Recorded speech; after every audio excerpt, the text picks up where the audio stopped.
Hello YouTube, fellow priests. I got another video for you.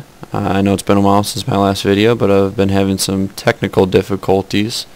I recorded a couple clips, but I've not been able to figure out how to separate the audio from those to do my own voiceovers. So that's why I haven't came out with anything in a while. I got frustrated, couldn't do it. So instead of showing you any arenas or ready BGs or anything like that, I'm just going to be jumping around in this little area here. But a couple things I want to talk about today are some frequently asked questions I get, as well as positioning in arenas.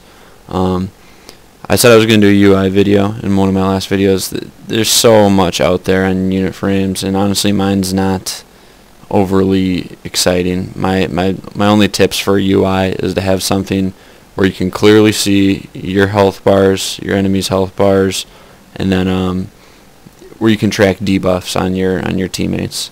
Those are the two big things. As long as you have a setup that's allowing you to do all of those, then there's really not much else to say about it. You don't need fancy bars. A lot of people use them. A lot of people don't.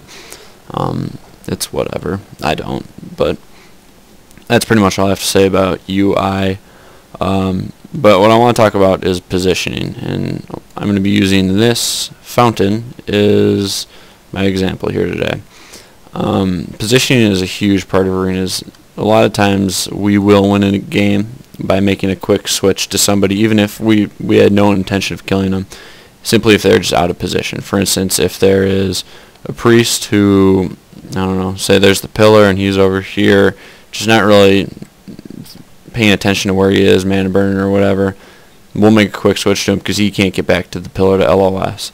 You never really want to leave the pillar too much. I mean, you can just get away from it a little bit, but stay within proximity where you can quickly get back if you need to. This is especially helpful if you're playing other priest teams. Especially helpful if you're playing other priest teams. When you got to win the mana burn war, pop out. If you can get started on a mana burn, get yours off, and then LOS theirs, and then that really puts them at a disadvantage. Come out, dispel the target, and then strafe back so they can't dispel you. Just use, if you can get your global off and then get back before they can get theirs off. It really helps out. Also, if they do try to make a switch to you, it's a lot easier to live by just running around pillar. Another thing is CC. It's real good to avoid CC. For instance, hunter's traps. If you say the hunter's over in this area over here, you just try and stay over here, and then you can obviously tell when they're going to trap you because they'll start moving around the pillar in some way, and you just keep strafing around the pillar, but you always have to pop out and heal your target. But you can do that effectively while also staying out of the LOS of a hunter to trap you. Works for polymorphs, works for fears, works for all sorts of stuff. So as a healer, you want to live near the pillar. There are certain situations where it's more helpful to be kind of out in the open and kiting people around. For instance, I did twos with the mage. Whenever we play melee cleave, I wouldn't want to stay near a pillar too much because he could root him in place, and then I'd use the priest four-set bonus that suppresses movement and parrying effects by 4 seconds to get away from him, and then you can kite him around in the open that way. It makes it easier for your mage to get to him, and you don't really get much benefit by just being around a pillar as long as you're still getting range between them.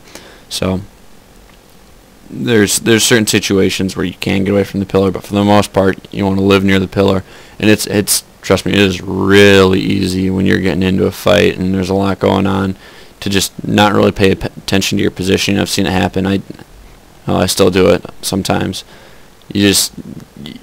You don't really know what's happening, and then you know what's happening, but you're not really paying attention to your positioning, and the next thing you know, you're out in the open, and so that's not good.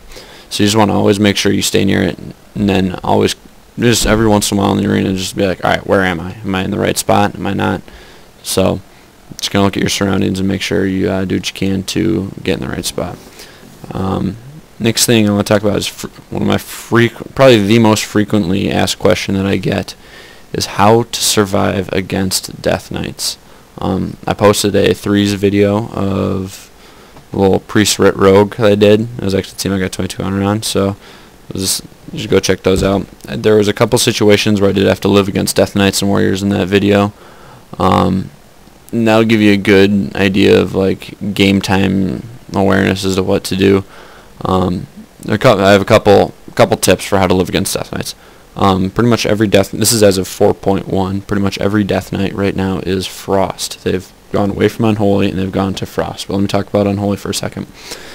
To live against Unholy Death Knights, you have one of their bigger damaging attacks is you have to shackle the Gargoyle. That nerfs a ton of their damage, a lot of their burst. It really minimizes the damage they're putting out quite a bit. And then you also want to be dispelling their diseases when you don't have, I believe it's Unholy Blight up.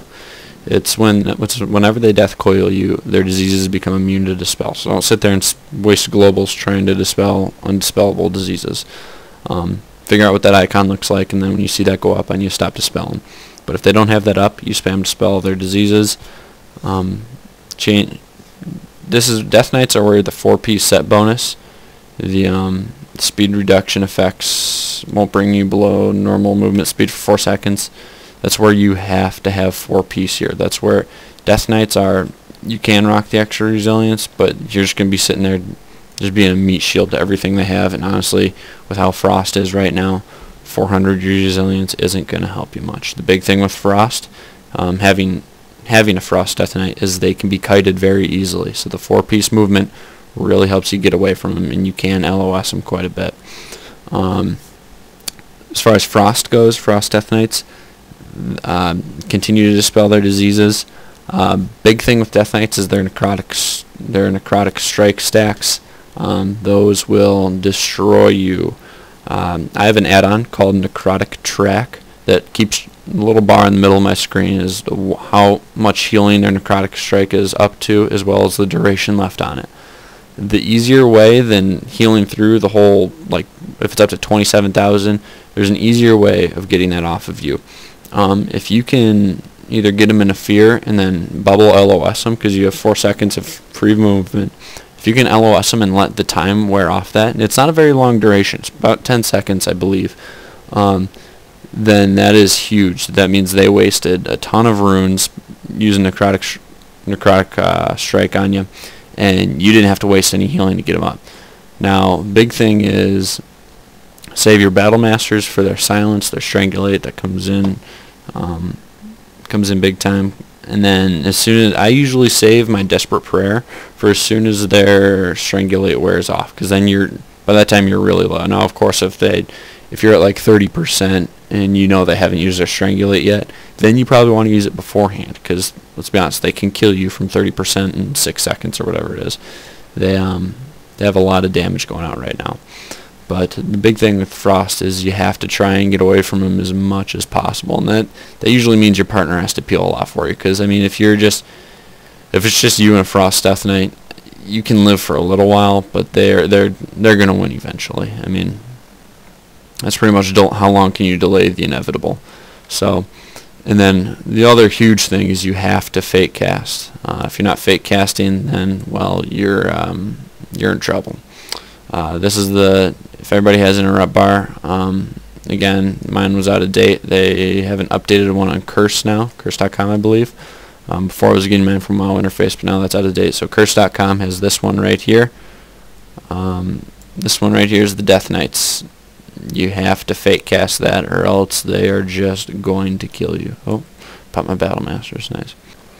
So yeah, that's how to live against Death Knights. I'm going to be hopefully making another video real soon about just some miscellaneous priest and arena tips that I've got and kind of learned along the way. Hopefully you guys like this.